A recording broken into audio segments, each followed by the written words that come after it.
Olá, turma! Bem-vindos para mais uma aula de matemática.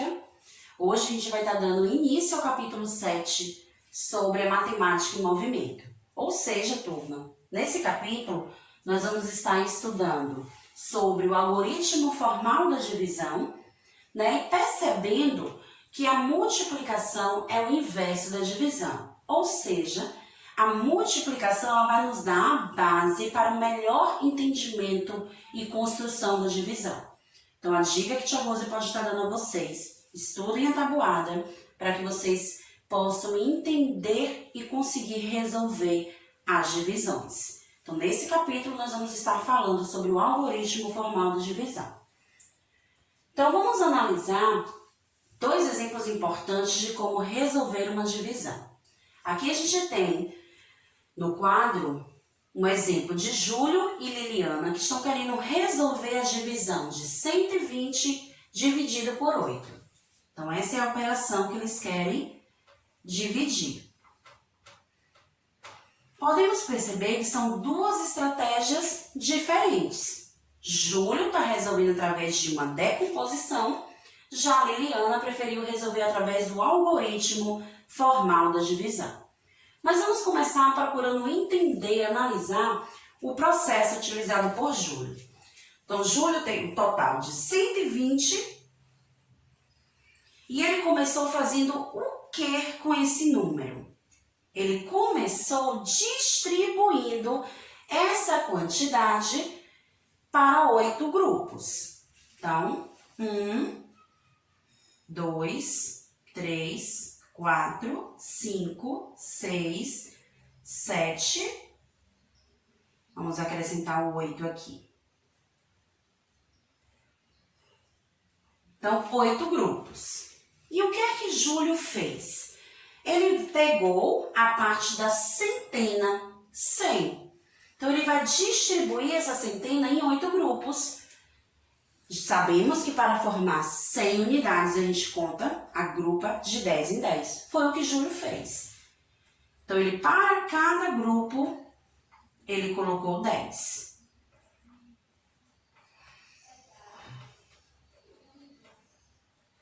Ou seja, Júlio conseguiu distribuir 80 quantidades. E aí, de 100... Júlio distribuiu 80, ficou faltando 20, com o outro 20, 40. Então, Júlio ainda tem para distribuir 40 quantidades para 8 pessoas ainda.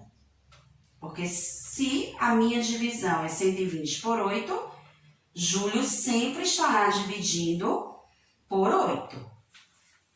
Agora, Júlio precisa distribuir essas 40 unidades que sobraram para esses 8 grupos que estão aqui. E aí, o que é que Júlio pensou? Se ele contando, de 5 em 5, ele terá o total de 40, pois 8 vezes 5 dá 40. Então, Júlio foi colocando de 5 em 5.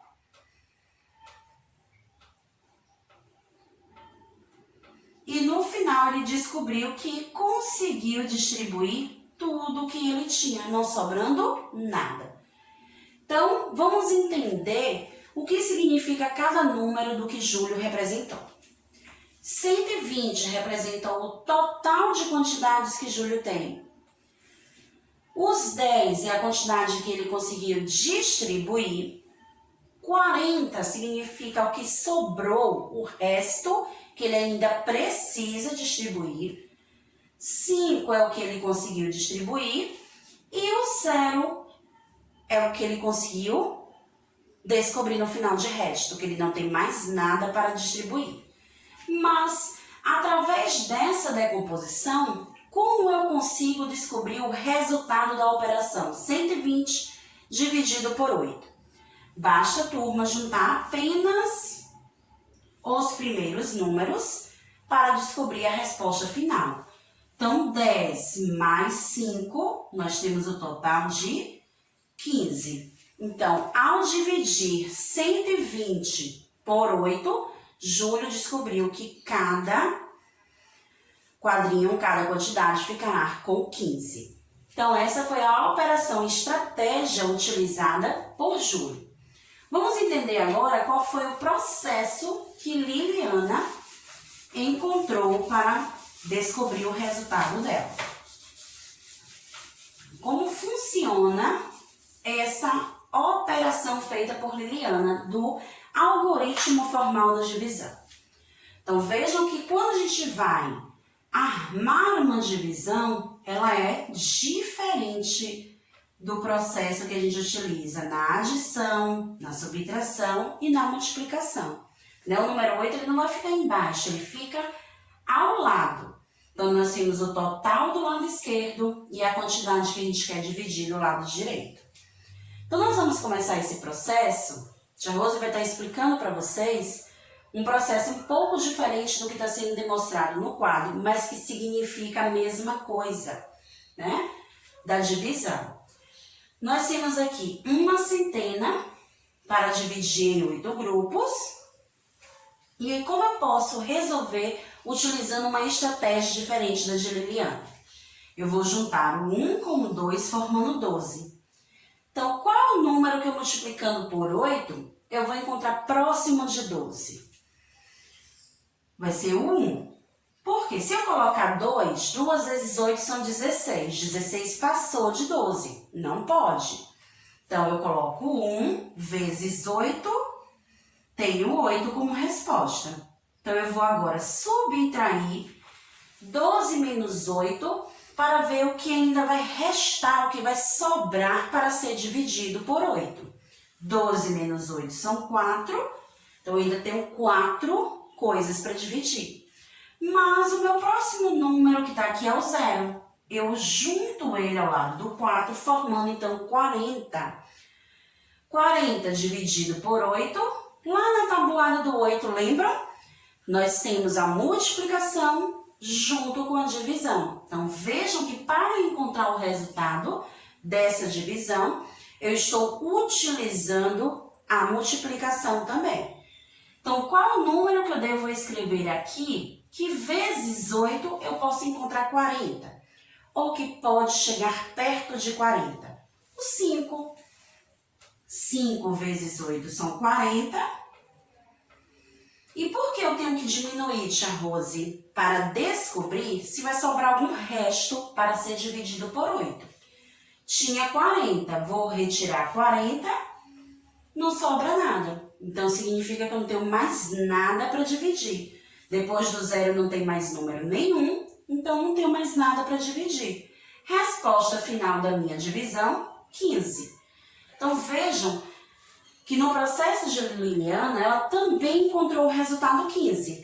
Só que ao invés de ir somando as quantidades aqui ao lado, nós já escrevemos o resultado 15. Eu chamo esse processo de algoritmo formal da divisão e o de Liliana também é chamado de algoritmo formal da divisão.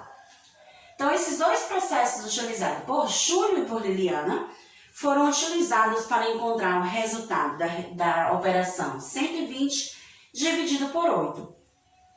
Como a gente sempre percebe nas operações da matemática, a gente tem mais de uma estratégia para encontrar um resultado, o mesmo resultado, né?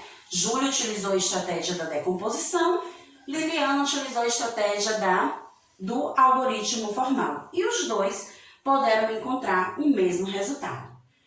Mas vamos entender um pouco melhor por que dizemos que a multiplicação e a divisão são operações inversas, né? Qual a importância de estudarmos a tabuada da multiplicação para entender uma divisão?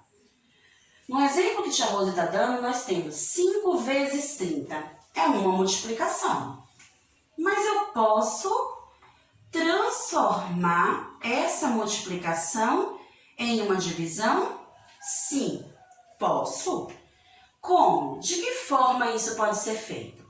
Eu pego o meu resultado 30 e vou dividir por um dos fatores da multiplicação. 30 dividido por 6, ou eu posso fazer 30 dividido por 5. E o resultado vai ser o outro fator que não foi utilizado. Se eu estou dividindo 30 por 6, o meu resultado é 5, que foi o fator que eu não utilizei. Se eu estou dividindo 30 por 5, o meu resultado é o outro fator que eu não utilizei, o 6. Então, uma operação é o inverso da outra. Se 5 vezes 3 é igual a 30, então isso significa que 30 dividido por 6 será 5, ou 30 dividido por 5 será 6. Mas também eu posso transformar uma divisão em uma multiplicação, pois uma é o inverso da outra. No nosso segundo exemplo, nós temos 54 dividido por 6 igual a 9, ou 54 dividido por 9 igual a 6. Como transformar essa divisão em uma multiplicação? Eu vou pegar o meu resultado, 9, e vou multiplicar pelo meu número aqui, o 6. E vou ter como resposta o primeiro número, 54. Ou eu posso pegar o meu resultado, 6, multiplicar pelo próximo número, 9, e vou ter como resposta o primeiro número, 54. Então, vejam que a multiplicação ela sempre vai estar caminhando junto com a divisão. Uma é o inverso da outra. Eu posso transformar divisões em multiplicações ou eu posso transformar multiplicações em divisões. É como a tia Rosa disse no começo da aula. Para a gente entender melhor, a gente precisa, além de praticar, estudar bastante a tabuada da multiplicação. Vamos entender um pouco mais sobre os termos de uma divisão. O que significa cada número de uma divisão? Qual o nome que a gente dá para esses números? Então, nós temos 194 dividido por 3.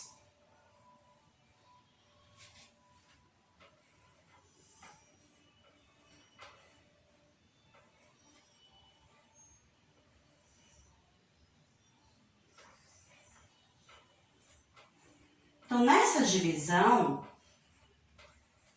nós temos o número 194, o número 3, o número 64 e o número final 2. Cada um desses números é de muita importância para uma divisão. Nós chamamos cada número desse de um termo. Do mesmo jeito que uma adição, subtração e multiplicação tem seus termos, a divisão também tem. Então, o número maior que a gente está dividindo, nós chamamos de dividendo.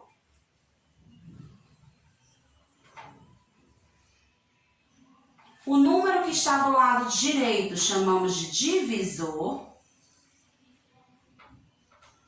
O número que a gente encontra como resultado, chamamos de quociente. E isso que sobra aqui no final, chamamos de resto. Esse resto, ele pode ser igual a 0 ou ele pode ser um número maior do que 0.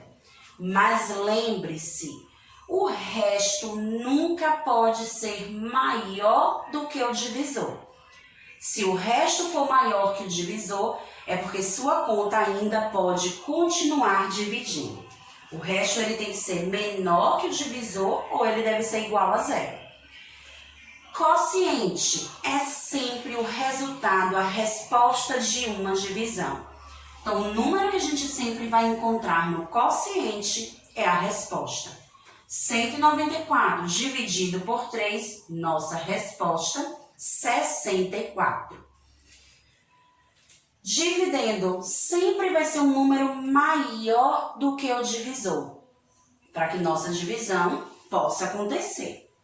Então, outro ponto importante da divisão é o resto que a gente encontra. As divisões são chamadas de exatas quando o resto for zero.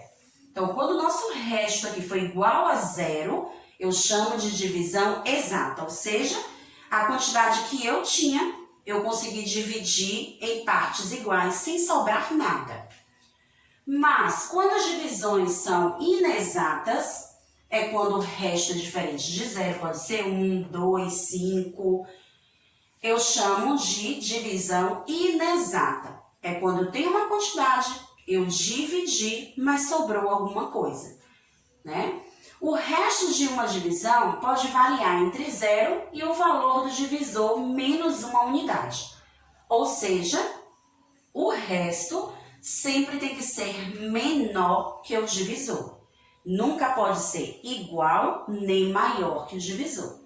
Então, essas são as dicas que Tia Rose deixa para vocês sobre o algoritmo formal da divisão. Hoje nós aprendemos como realizar esse algoritmo formal da divisão, ou utilizando uma decomposição ou o próprio algoritmo formal, e vimos também sobre os termos da divisão. Então, a dica que eu deixo para o 4º ano é que estudem a tabuada da multiplicação, pratiquem as divisões e tchau, tchau, turma. Até a nossa próxima aula. Beijo!